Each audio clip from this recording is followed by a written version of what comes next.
우리는 지난 시간까지 다니엘서 2장에 기록된 느부갓네살 왕의 꿈, 그 꿈의 의미와 또 해석을 통하여 느부갓네살 왕이 살던 바벨론 시대부터 로마 제국의 시대까지의 그 모든 꿈의 예언들이 역사 속에서 하나하나 이루어져 왔음을 우리는 확인해 보았습니다.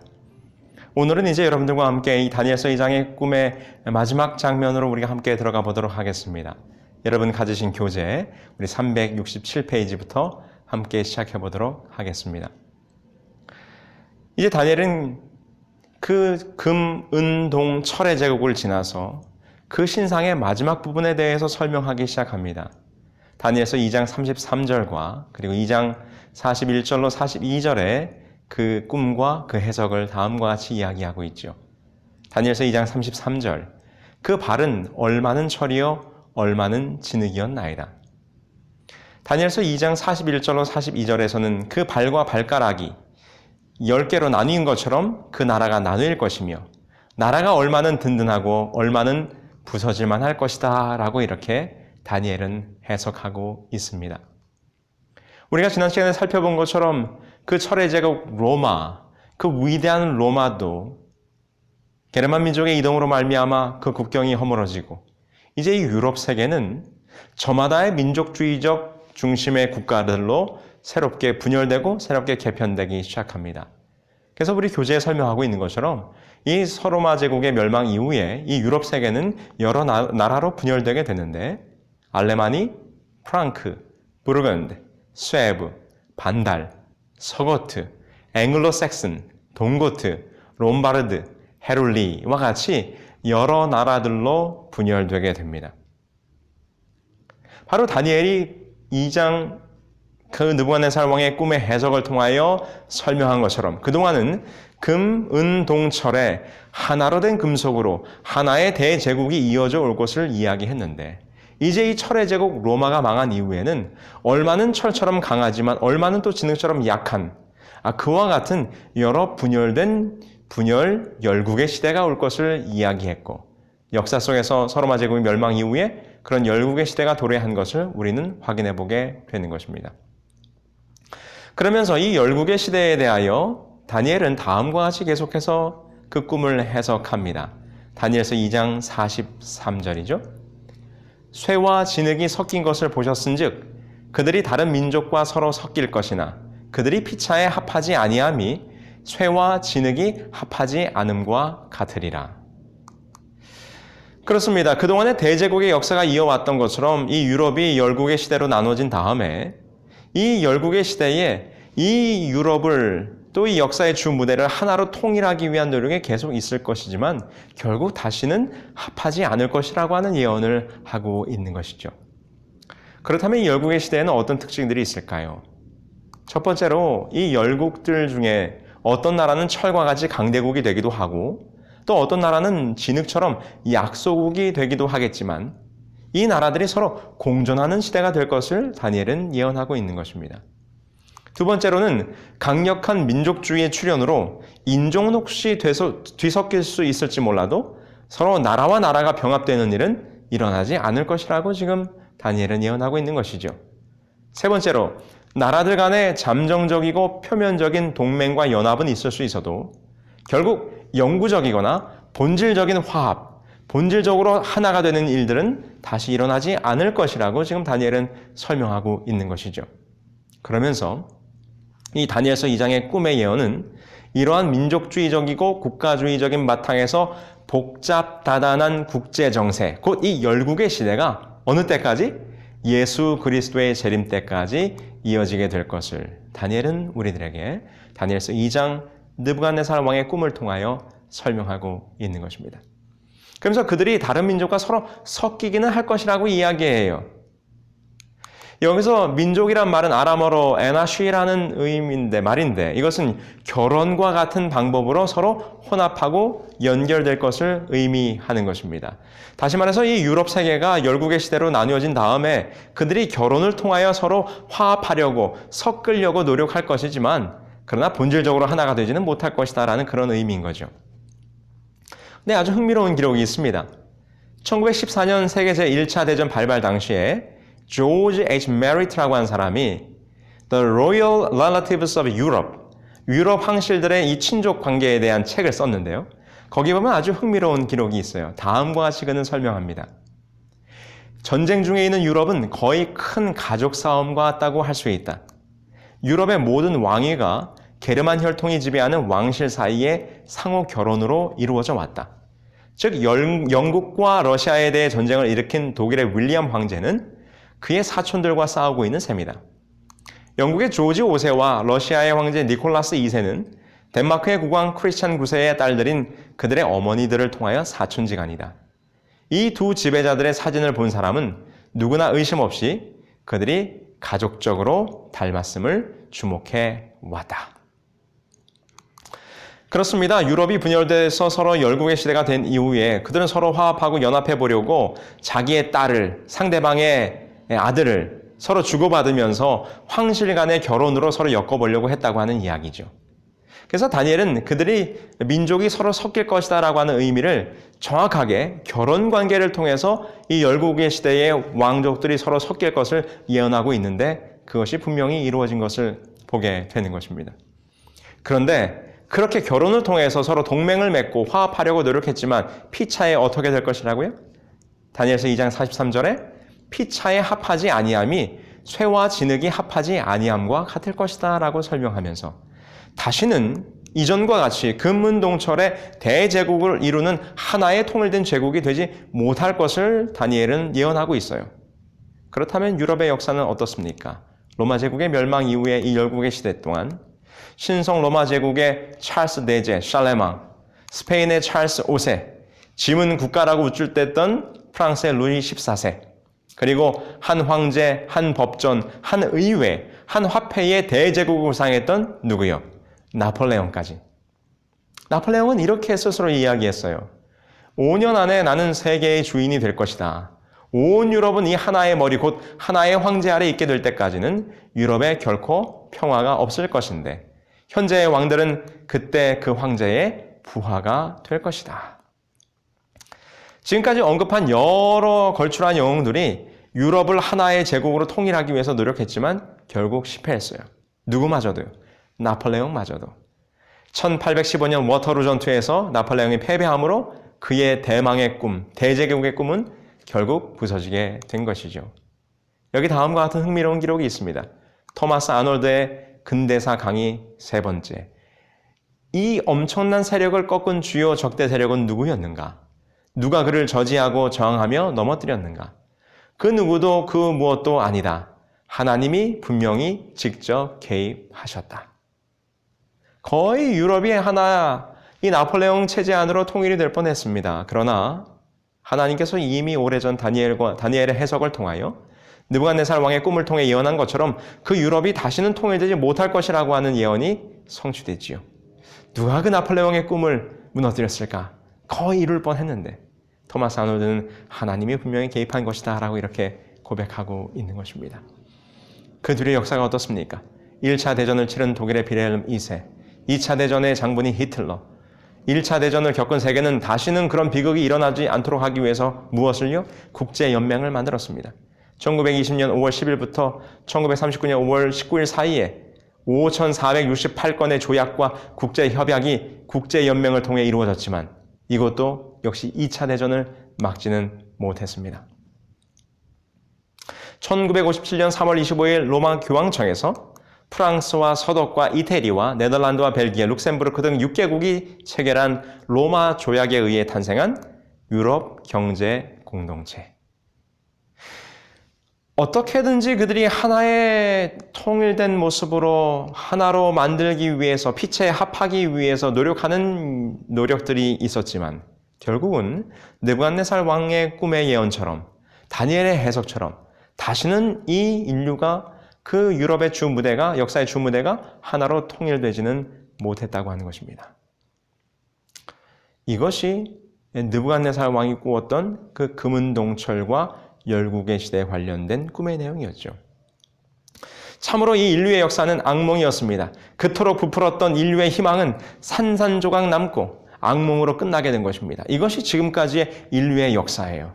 느부갓네살 왕이 자신의 나라가 영원 무궁하도록 영광을 누리도록 하기 위해서 계획하고 대제국을 건설하고 그런 꿈을 꾸었지만 하나님께서는 그 꿈의 역사를 지금과 같이 이 다니엘서의 예언처럼 그리고 지금까지 우리가 살펴본 역사의 사실처럼 지금껏 인도해 왔다고 하는 것입니다.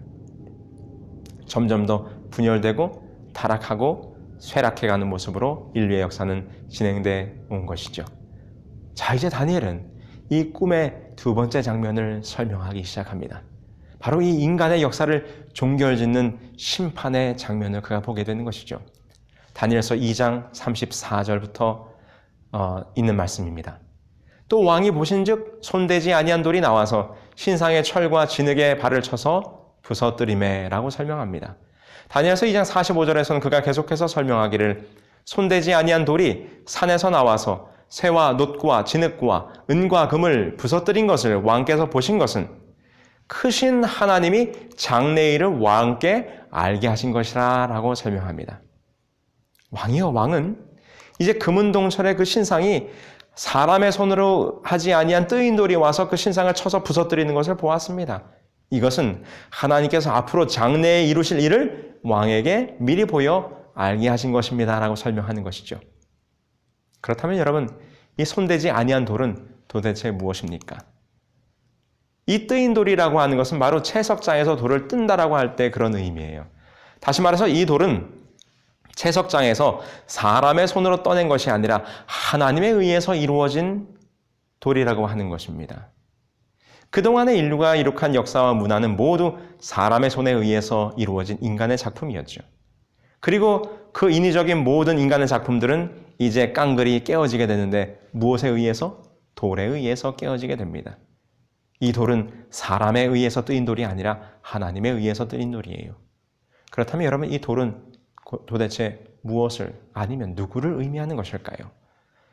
베드로전서 2장 4절에서는 이 돌의 의미를 우리들에게 이렇게 설명합니다. 사람에게는 버림바가 되었으나 하나님께는 택하심을 입은 보배로운 산돌이신 예수. 이사야 28장 16절도 설명하기를 내가 한 돌을 시온에 두어 기초를 삼아노니 곧 시험한 돌이요 귀하고 견고한 기초돌이라. 그것을 믿는 자는 급절하게 되지 아니하리라. 그렇습니다. 이 돌은 바로 예수 그리스도를 의미하는 것입니다. 금, 은, 동, 철과 이 열국의 시대까지의 모든 역사는 인간에 의해서 진행된 역사입니다. 물론 주관하시는 분은 하나님이셨지만, 그러나 이제 마지막 다니엘서 2장의 예언의 마지막 장면은 전혀 인간에 개입되지 아니한 하나님에 의해서 세워질 돌의 나라를 설명하고 있는데 그 돌의 주인은 누군가? 곧 바로 예수 그리스도라고 하는 것입니다. 그리스도의 나라, 예수님의 나라가 세워질 것을 설명하고 있는 것이죠. 자, 그 돌이 임하게 될 때 어떤 일이 벌어집니까? 다니엘서 2장 35절입니다. 다니엘은 말하기를 그때의 철과 진흙과 놋과 은과 금이 다 부서져 여름 타작마당에 겨같이 되어 바람에 불려간 곳이 없었고 라고 설명합니다. 그렇습니다. 느부갓네살이 본 신상은 인간의 역사였지요. 그 인간의 역사가 마침내 끝을 맺게 되고 청산될 것을 보게 되는 것입니다. 아담 이래 6천여 년의 인류 역사는 이제 하나님의 나라에 의해서 그 역사가 종결되게 될 것인데 이제 마지막 돌의 나라가 임할 때 그 인류의 역사는 완전히 부서져 여름 타작마당의 겨처럼 흩어져 날아가게 될 것이라는 것입니다. 무엇이 임할 때요? 돌이 임할 때요. 여러분, 이제 우리는 지금까지 살펴본 예언에 의하면 우리는 어느 시대에 살고 있습니까? 그렇습니다. 이 열국의 시대에 우리는 살고 있어요. 그러면 다니엘서 2장에 기록된 예언 중에 아직 이루어지지 않은 것은 단 한 가지입니다. 바로 돌의 나라가 이 땅에 임하게 될 것이라는 것이죠. 그런데 돌의 나라가 임하게 될 때 인간의 역사는 어떻게 해요? 산산이 부서져서 여름 타장의 겨처럼 날아가게 된다고 하는 것이죠.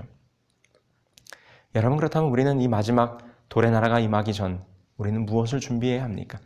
이 돌의 나라의 심판이 곧 도래하게 될 것인데 우리는 그 전에 어떻게 이 심판을 준비해야 합니까? 누가복음 20장 18절에서 예수님께서는 오늘 우리들에게 이렇게 권면하십니다. 돌 위에 떨어지는 자는 깨어지겠고 이 돌이 사람 위에 떨어지면 저를 가루로 만들어 흩으리라. 여기 아주 돌의 심판에 대한 준비를 어떻게 해야 될지를 예수님께서 분명히 알려주셨어요. 사람이 돌 위에 떨어지면 그 사람이 깨어지겠고, 그러나 만약 돌이 그 사람 위에 떨어지면 그 돌이 저 사람을 가루로 만들 것이라. 그럼 이것을 한번 우리 적용해 봅시다. 돌은 누굽니까? 예수 그리스도죠.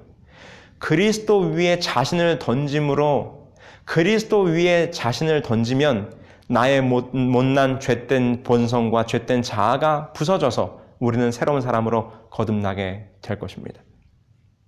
우리가 부서져서 진토가 될 때 하나님은 우리를 재창조하시게 될 거예요. 그러나 우리가 스스로 깨어져 흙이 되기를 거절한다면 마지막 날에 돌이 내려올 때 그 돌에 맞아 완전히 흙으로 부서져 우리는 흔적조차 남기지 못하고 사라지게 될 것입니다. 그래서 계시록 6장 16절로 17절에서는 그 마지막 예수님이 재림하는 장면을 다음과 같이 묘사하지 않습니까? 산들과 바위 위에게 말하되 우리 위에 떨어져 보좌에 앉으신 이의 얼굴에서와 그 어린 양의 진노에서 우리를 가리라.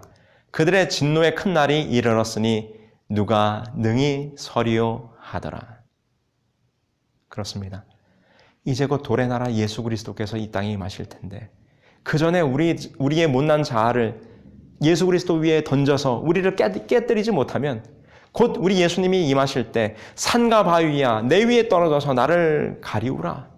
우리는 그 산과 바위에 파묻혀 영원한 죽음을 맞이하게 될 것입니다. 우리 새벽 성서학교 형제 자매 여러분, 오늘 우리는 이 삶을 통해서 어떤 삶을 살아야 되겠습니까? 그렇습니다. 예수 그리스도 위에 여러분들의 못난 자아를 던져서 깨뜨리시게 되길 바랍니다. 내가 깨어지지 않으면 오늘 이 마지막 돌의 심판을 우리는 준비할 수 없다는 사실을 우리는 기억해야 할 것입니다. 자, 이제 이 꿈의 예언의 마지막 장면입니다. 다니엘서 2장 35절이죠.